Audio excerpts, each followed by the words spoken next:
Hey there, guys. So, hey, we're going to try out a new video technique today. So you can see I've kind of like set up a little video space here. Hopefully, this works nicely for you. We're also going to go over a concept that I think could be helpful to you if you're still trying to pass right triangle trigonometry.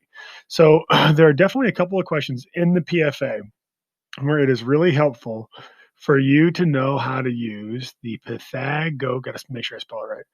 The Pythagorean theorem. Now, all the Pythagorean theorem does is it helps us figure out the side lengths of right triangles. It's not trigonometry yet, okay? But it kind of goes hand in hand with trigonometry, so it can be useful to know how to do this. So let's draw ourselves a right triangle.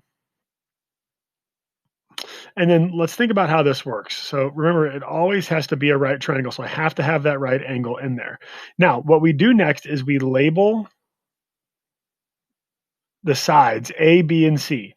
A and B are always going to be legs. Remember, the legs are the ones that are attached to the right angle. And then C is always going to be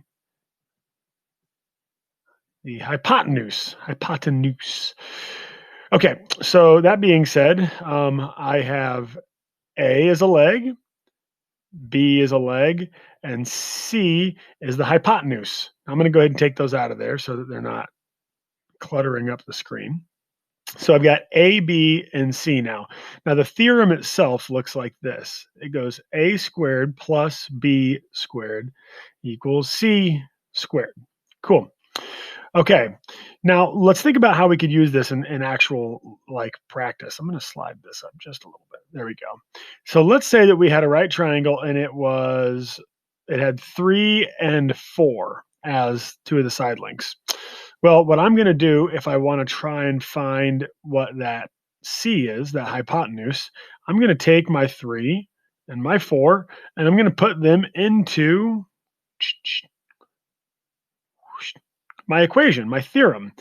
All right, so A is going to be 4 squared. B is going to be 3 squared. I like writing them in the parentheses like that. And then C, I don't know yet, so I'm just going to leave that for now. Okay, so now I'm going to simplify. So 4 times 4, or 4 squared, remember squaring something just means multiply it times itself. So 4 times 4 is 16. 3 times 3 is 9. Almost looks like a G, doesn't it? Let's erase that and make it a 9. 9, there we go. Now I can't simplify C squared, so I'm just going to leave it for now.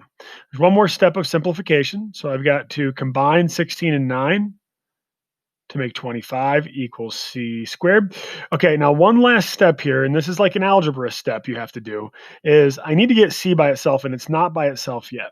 The reason it's not by itself is because of this pesky squared symbol. So we need to do an inverse operation to undo and get rid of that squared. The inverse operation for squared is square root. They are opposite of each other. They'll cancel each other out. Whatever I do to one side, I have to do to both. So if I'm going to square root the C squared, I also have to square root the 25. So the square root of 25 is 5. And then the square root symbol and the squared are going to cancel each other out. So I'm left with just C. So there's my answer. I'll get rid of my question mark, and my answer is 5. For my hypotenuse. Now, one last little note, okay?